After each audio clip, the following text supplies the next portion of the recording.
Students, आज हम moment of inertia को यहाँ पे डिस्कस करने वाले हैं।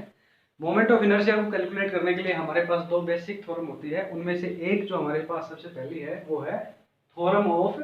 Perpendicular axis. तो थ्योरम ऑफ परपेंडिकुलर एक्सिस के बारे में यहाँ पे डिस्कस करते हैं। देखो, तो यहाँ पे हमने थ्योरम ऑफ परपेंडिकुलर एक्सिस की एक डेफिनेशन है, वो क्या कह रही है? According to this theorem the moment of inertia of a plane lamina about an axis perpendicular to its plane is equal to the sum of moment of inertia about any two mutual perpendicular axes in its own plane and intersecting each other at the point there where the perpendicular axis passing through the meet the plane of lamina.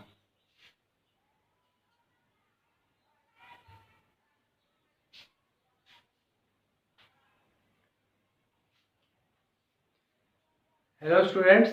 Welcome to the class. आज हम moment of inertia के corresponding हमारे पास दो theorem होती है, theorem of perpendicular axis और theorem of parallel axis. ठीक है, तो सबसे पहले हम यहाँ पे आज थ्योरम ऑफ परपेंडिकुलर एक्सिस को डिस्कस करने जा रहे हैं। ठीक है, तो हमने क्या किया, हमने कोई भी एक आर्बिट्रेरी बॉडी ले ली हमने, ठीक है, और उसको हमने एक्स वाई प्लेन के अंदर, जो प्लेन बॉडी है वो हमने एक्स वाई प्लेन के अंदर उसको रख दिया, और जेड एक्सिस क्या हो जाएगा, इसका परपेंडिकुलर एक्सिस हो जाएगा। ठीक है, तो इस बॉडी का हम डिफरेंट एरिया के कोरस्पॉन्डिंग, अगर हमें मोमेंट ऑफ इनर्शिया निकालना हो किसी भी पॉइंट ऑफ क्रॉस सेक्शन के कोरस्पॉन्डिंग, तो अलग अलग पॉइंट के कोरस्पॉन्डिंग निकालने के लिए हमारे पास कुछ यूजफुल थ्योरम होती है। एक है थ्योरम ऑफ परपेंडिकुलर एक्सिस और एक होती है थ्योरम ऑफ पैरेलल एक्सिस। ठीक है, यानी कि एक एक्सिस के थ्रू अगर हमें मोमेंट ऑफ इनर्शिया पता चल जाए तो किसी भी दूसरे एंगल से या किसी भी दूसरे एक्सिस के थ्रू अगर निकालना हो तो हमें उसको बार बार कैलकुलेट ना करके डायरेक्ट निकालना हो, उसके लिए यहाँ पे इन थ्योरम्स का यूज करता है। ठीक है, तो हमने क्या किया, तीन परपेंडिकुलर एक्सिस ओ को ओरिजिन लेते हुए इस बॉडी के तीन परपेंडिकुलर एक्सिस यहाँ पे हमने ड्रॉ कर लिए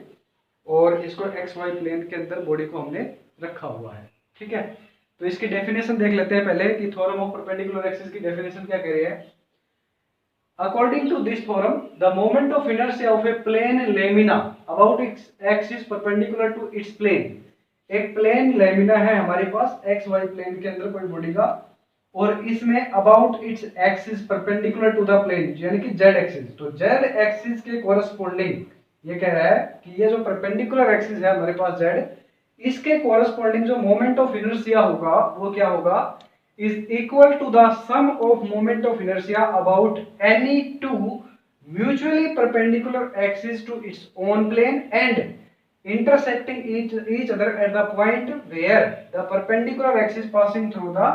its meets to the lamina। ठीक है, यानी कि ये कह रहा है कि इसके कोरस्पॉन्डिंग जो मोमेंट ऑफ इनर्शिया होगा इस बॉडी का, प्लेन लेमिना बॉडी का, उसका मोमेंट ऑफ इनर्शिया क्या होगा, is equal to the sum of the mutually perpendicular axis. X और वाई एक्सिस क्या है, यहाँ पे म्यूचुअली परपेंडिकुलर है, तो इन दोनों के सम के बराबर जो कि इस प्लेन के पैरेलल होंगे और इस जिस प्लेन के परपेंडिकुलर ये एक्सिस है उस पॉइंट पे आकर के, जहां पे इस पॉइंट पे ये मिल रहे हैं। ठीक है, जिस पॉइंट से ये परपेंडिकुलर एक्सिस यहाँ पे पास होगा उस पॉइंट पे ये एक्स और वाई जो mutually perpendicular, two mutually perpendicular axis है, वो एक दूसरे को जिस प्लेन में मीट करेंगे उस मीटिंग पॉइंट से जो परपेंडिकुलर एक्सिस जेड निकल रहा है, तो इसके कोरस्पॉन्डिंग जो मोमेंट ऑफ इनर्शिया होगा वो इन दोनों के कोरस्पॉन्डिंग मोमेंट ऑफ इनर्शिया के डायरेक्ट सम के बराबर होगा, ये डेफिनेशन कहती है। तो आई के जेड, आई जेड क्या कहता है, moment of inertia along Z axis is equal to the sum of moment of inertia along x axis plus sum of moment of inertia along y axis। ये है यहाँ पे डेफिनेशन। अब इसको proof करते हैं भाई। ठीक है, तो इसका प्रूफ लेकर के आएंगे हम। क्या प्रूफ लेके आना है कि जेड एक्सिस के अलोंग जो मोमेंट ऑफ इनर्शिया है वो सम होगा एक्स एक्सिस के along moment of inertia plus Y axis के अलोंग मोमेंट ऑफ इनर्शिया के बराबर। ठीक है, तो हमने क्या किया, ये जो हमारे पास प्लेन एंड लेमिनर बॉडी है इसका हमने कोई पॉइंट ले लिया P। ठीक है, अब इस P पॉइंट के कोरस्पॉन्डिंग हम एक बार चेक करके देखते हैं।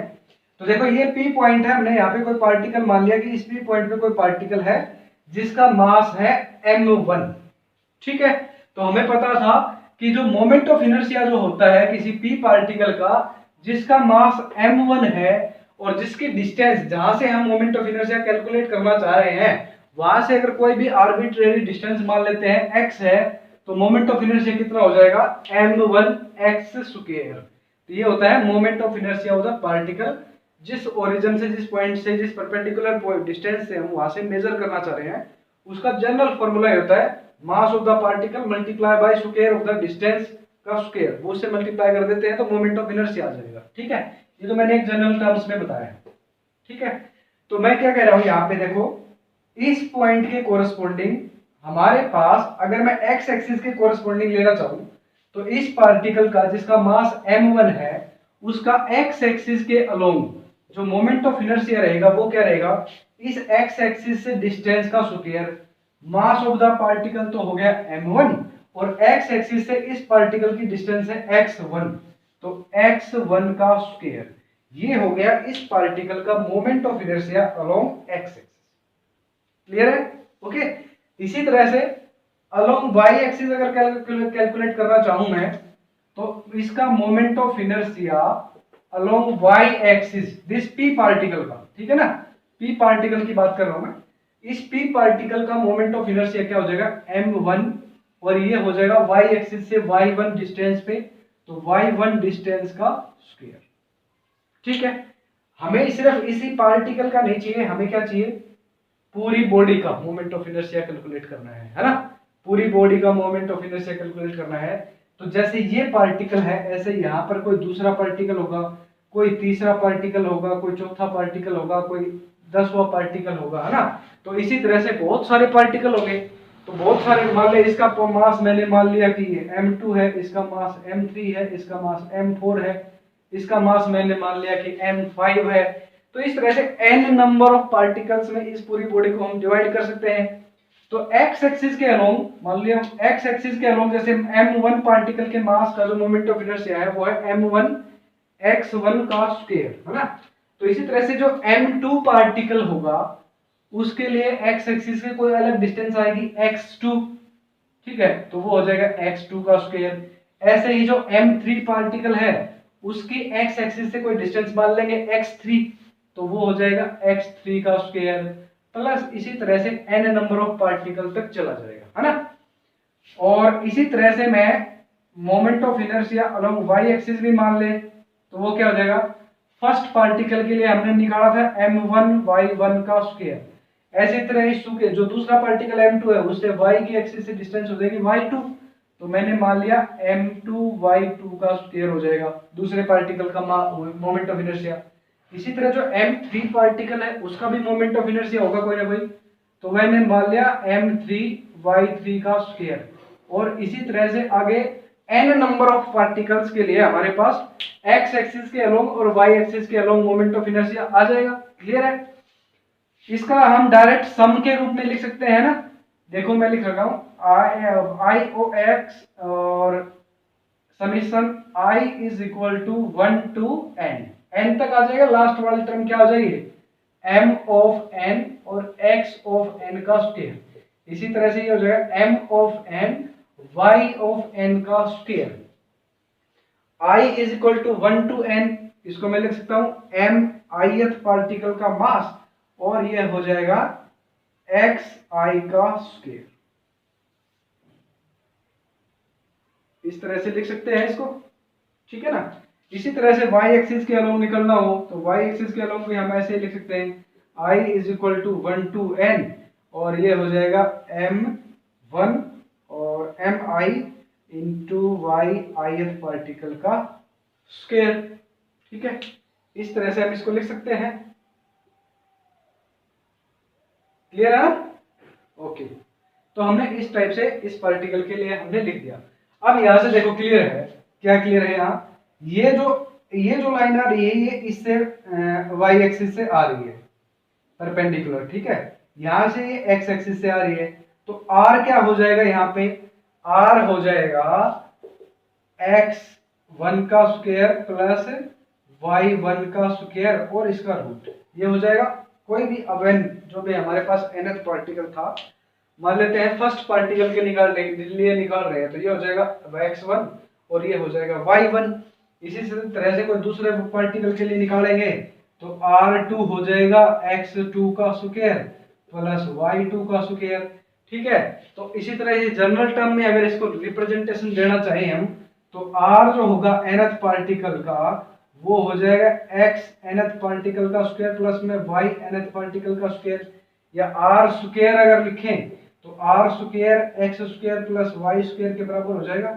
जनरल टर्म्स में। समझने के लिए इसलिए पता रहो, वरना मैं डायरेक्ट लिख देता कि r स्क्वायर जो होगा वो x square plus y square के बराबर हो जाएगा। ठीक है, यहाँ पे r स्क्वायर किसके बराबर हो जाएगा, x square plus y square के बराबर हो जाएगा। तो देखो m क्या है, mi क्या है, पहले वाले पार्टिकल का मास, और इसको हमने n नंबर ऑफ पार्टिकल्स में तोड़ा था पूरी बॉडी को, है ना। तो पूरी बॉडी के लिए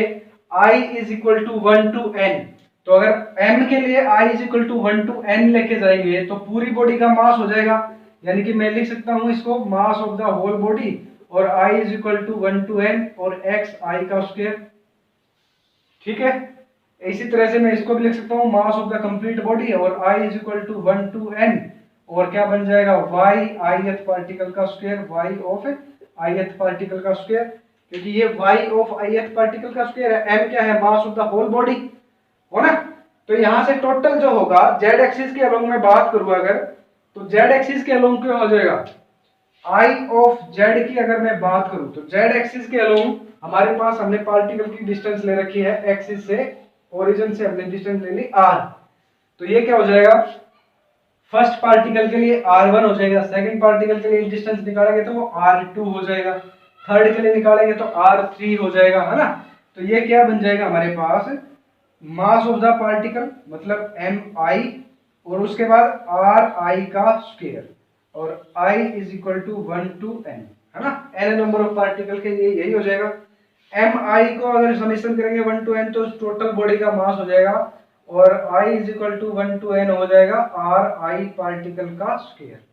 और ri पार्टिकल जो है, r जो फर्स्ट पार्टिकल है वो क्या है,